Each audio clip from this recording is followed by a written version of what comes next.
श्रापों को खत्म करना है, या इसी चीज के साथ फाइट करते करते कभी कर लिया पाप, कभी छोड़ दिया, वचन सुन लिया, छोड़ दिया, 10 दिन में फिर एक अटैक हुआ, फिर एक औरत को पकड़ा, फिर एक मर्द को पकड़ा, फिर उसे किया, फिर छोड़ दिया, फिर तो अगर तो ऐसे करना है तो ये काम लंबा होता जाएगा और परमेश्वर अपनी मर्जी को पूरा नहीं कर पाएगा।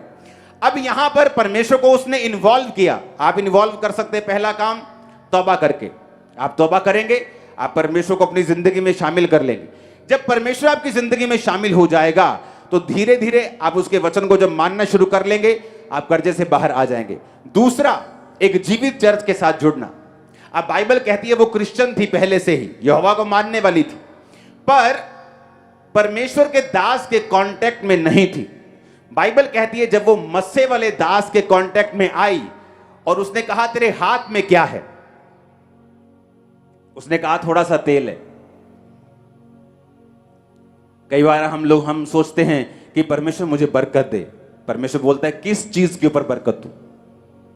आज आप परमेश्वर को बोलोगे परमेश्वर मुझे बरकत दे, परमेश्वर बोलेगा किस चीज के ऊपर? तेरे हाथ में क्या है? आप इमेजिन करो, अलीशा जो परमेश्वर का दास था उससे बोल सकता था जा फलानी फलानी जगह जा, वहां तुझे पैसा मिल जाएगा, जमीन में देखना खोद के तुझे सोना गड़ा हुआ मिल जाएगा। लेकिन उसने क्या कहा? तेरे हाथ में क्या है? उसने कहा थोड़ा सा तेल है मेरे पास। उसने कहा थोड़े से तेल को बर्तनों में उंडेलती जाना और बर्तन थोड़े मत लाना।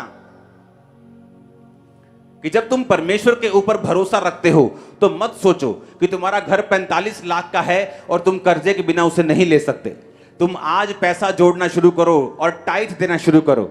मैं तुमसे प्रॉमिस करता हूं यीशु मसीह के नाम, जो तुम सोच रहे हो कि 10 साल पैसा जमा करके भी नहीं ले पाओगे, तुम 3 साल में 2 साल में उस घर में होगे। कैसे?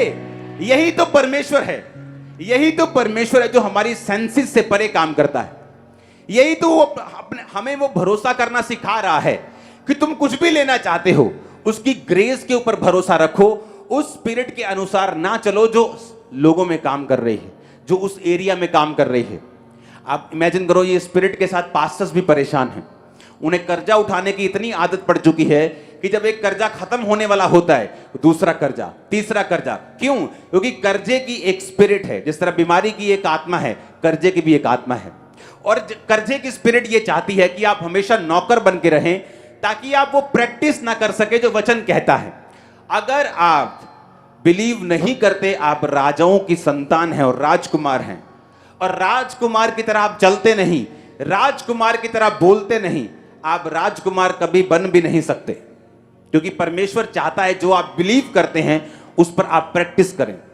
अगर आप ये प्रैक्टिस नहीं करते कि आप चंगे हो चुके हैं, आप हेल्थी हैं, आप ब्लेस्ड हैं, यहोवा आपका चरवाहा है, अगर आप ये प्रैक्टिस नहीं करेंगे, बोलेंगे नहीं और चलेंगे नहीं और मानेंगे नहीं, तब तक परमेश्वर आपकी लाइफ में कुछ नहीं कर सकता। हमें ऐसा लगता है क्योंकि हमने आसपास देखा ही ऐसा है। हमने कभी वो फैमिलीज देखी नहीं क्रिश्चियन जो सब चीजें कैश पे या चेक पे जैसे भी लोग लेते हैं, हमने कभी देखा नहीं। लेकिन जब परमेश्वर में मैं चला हूं, हमने देखा है, हमने चीजों को लिया है, पैसा देकर लिया है, बिना कर्जे के लिया है। थोड़े साल पहले मेरी टीम मेरे पास आई, जब बहुत सारे चर्च में काम होते थे तो मेरी आदत ये थी, मैं कामों को रोकना नहीं चाहता था। सुसमाचार का काम होता था, लाखों रुपए खर्चा है उसका, तो उसको मैं रोकता नहीं था। मैंने कहा सब काम साथ साथ चलेंगे, कोई काम हमने रोकना नहीं। अगर भवन बन रहा है वो भी बनेगा, सुसमाचार का काम हम कैसे रोक सकते हैं भवन बनाने के लिए, सब काम चलने चाहिए। तो चेक जो होते थे उन बड़ी मुश्किल होती थी उनको निकालने की। संडे की ऑफरिंग जाती थी, सोमवार सारा चेक लग के खत्म हो जाते थे। तो उन्होंने मुझे सलाह दी कि बैंक वाले बोल रहे हैं कि आप 30, 50, 60 लाख की एक लिमिट होती है, आप उसे ले लो। तो उससे क्या होगा, लिमिट होने से आप वो एक तरह का लोन होगा जो इंटरेस्ट फ्री होगा, और अगर आपको कोई चेक एक्स्ट्रा लगता है तो उसमें से चला जाया करेगा और बाद में हम पे कर देंगे। मैंने कहा नहीं, हम ऐसा नहीं करें, मेरी जितनी ग्रेस है मैं उतने में चलूंगा। और एक टाइम आया, दिनों में सिचुएशन और महीनों में बदली, आज हम वो कर सकते हैं जो करना चाहते हैं, कोई लोन लेने की जरूरत। लेकिन एक समय ऐसा आता है कि धर्मी होने के बावजूद भी, टाइथ देने के बावजूद भी, फिर भी सिचुएशन ये चाहती है कि आप लोन लें, और परमेश्वर का वचन इस बात के खिलाफ है कि आप लोन लें। सबसे पहले हमें यह समझना पड़ेगा कि परमेश्वर नहीं चाहता मैं कर्जा लूं। हालेलुया। अगर गलती से भी मेरी किसी एक चीज पे कर्जा है तो मैंने अपने सीईओ को बोला है कि अबे मैं रखने वाला नहीं हूं, कोई कर्जा मेरी लाइफ के ऊपर नहीं है, ना मेरी मिनिस्ट्री के ऊपर। हालेलुया।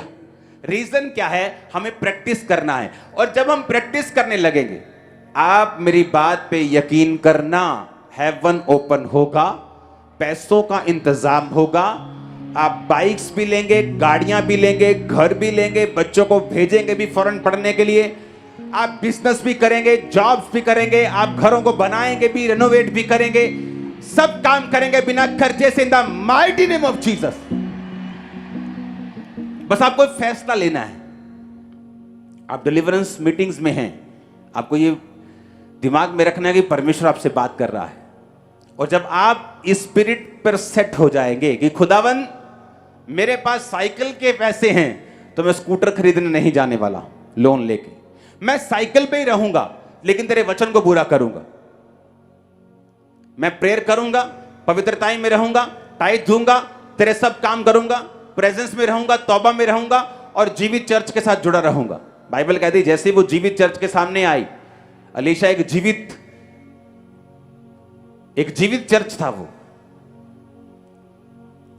एक जीवित चर्च जो होता है वो मसे से भरा हुआ होता है, और मसा एक ऐसा धागा है जिससे सब प्रकार के कपड़े बनते हैं।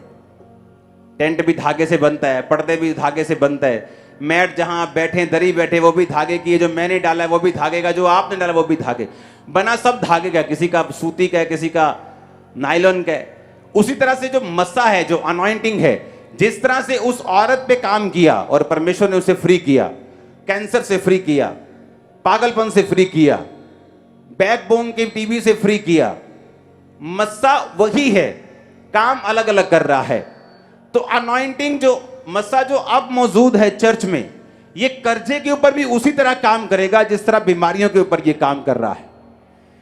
आपके पास एडवांटेज ये है कि आप लोग एक जीवित चर्च का हिस्सा हैं, और जब आप एक जीवित चर्च का हिस्सा होते हैं जो मस्सा लोगों को हील कर रहा है, अगले आने वाले समय में आपको ये समझ होनी चाहिए, ये सेंस होनी चाहिए कि मैं चर्च में जा रहा हूं, अपने कर्जे की फाइल को हमेशा लेके जाओ, जो बच्चे मसीह में नहीं उन्हें लेके जाओ, बीमारी वाली फाइल्स को लेके जाओ, बॉडी पे ऊपर हाथ रखो, क्योंकि जो अनॉइंटिंग अलीशा के ऊपर थी, उस अनॉइंटिंग के कारण वो लेडी कर्जे से छुड़ाई गई। जब आप मसे में होते हैं, उस मसे से आप कुछ भी बना सकते हैं। आप उस धागे से टेंट बना सकते हैं, उस धागे से कपड़े बना सकते हैं, दरी भी बना सकते हैं। तो वो धागा एक ही है, मसा एक ही है। इसीलिए उन लोगों की कर्जे में आने की संभावना कम होती है और बिल्कुल जीरो हो जाती है जो परमेश्वर के साथ जुड़े होते हैं, और दूसरा किसी जीवित चर्च के साथ जुड़े होते हैं। रीजन क्या? जब आप जीवित चर्च के साथ जुड़ जाते हैं, जैसे वो अलीशा के पास गई, वो एक जीवित चर्च है, उसने कहा कि मैं तेरे दोनों जो तेरे दास के बेटे हैं उनको स्लेव बनाकर, नौकर बनाकर वो ले जाएगा। उसने कहा तेरे पास क्या है? क्योंकि जब आप जीवित चर्च में जाते हैं, आपसे परमेश्वर डिमांड करता है। क्या डिमांड करता है? ये काम करना है, भवन बनना है, सुसमाचार का काम है, ये वाला काम है, ये वाला चीज करनी है, ये करनी है। परमेश्वर बोलता है तुम्हारे हाथ में क्या है? क्या तुम बीजों को लेके आए हो? क्या तुम बीजों को बोते हो? क्योंकि जैसे ही आप जीवित चर्च में जाएंगे, मसे वाली चर्च में होंगे और आप बोना शुरू करेंगे, उसी बोने से जो आपके पास है वो बढ़ेगा और बरकत आएगी और कर्जे आपकी लाइफ से फिनिश होंगे। आज के बाद कर्जा लेना अपनी लाइफ से बंद कर दो। जो कर्जा ऑलरेडी है, जो लोन ऑलरेडी चल रहा है, उसे उतारने का प्रण कर लो कि आज से जो बैंक लोन है, जो गाड़ी के ऊपर, बाइक के ऊपर, घर के ऊपर, स्टडी का लोन है, सबसे पहले अब मैं ये लोन चुकाऊंगा और बाकी काम मैं सारे बाद में करूंगा। आप देखना क्या होता है। आप देखना, जैसे आप जो सोच रहे हैं वैसा नहीं होगा। कि आप सोच रहे हैं आपकी तनख्वाह 50,000 रुपए है, आप जोड़ना शुरू करेंगे, इतने सालों में जोड़ लेंगे, ऐसा नहीं होगा। आप 10 गुना तेजी के साथ काम करेंगे। आप देखना, परमेश्वर अनएक्सपेक्टेडली ऐसे रास्ते आपकी लाइफ में खोलेगा, और यह निशानी होगी कि आपने वर्ड को फॉलो करना शुरू कर दिया है। आपने टाइथ, आपने प्रेयर, आपने पवित्रताई, खुदा के साथ जुड़ना, अच्छी चर्च के साथ जुड़ना, संगति में रहना आपने शुरू कर दिया है, उससे क्या होगा, परमेश्वर ऐसे रास्ते आपकी लाइफ में ओपन करेगा कि उसी थोड़ी सी बरकत में ही, उसी पैसे में ही, और परमेश्वर ऐसी चीजों का इंतजाम करेगा जिससे आप उस कर्जे में नहीं रहने पाएंगे, और आपकी सोच से पहले वो कर्जा आपकी फैमिली से आउट होगा और दोबारा आप कभी भी कर्जा नहीं लेंगे। In the name of Jesus, आमीन। ऊंचा चाहिए।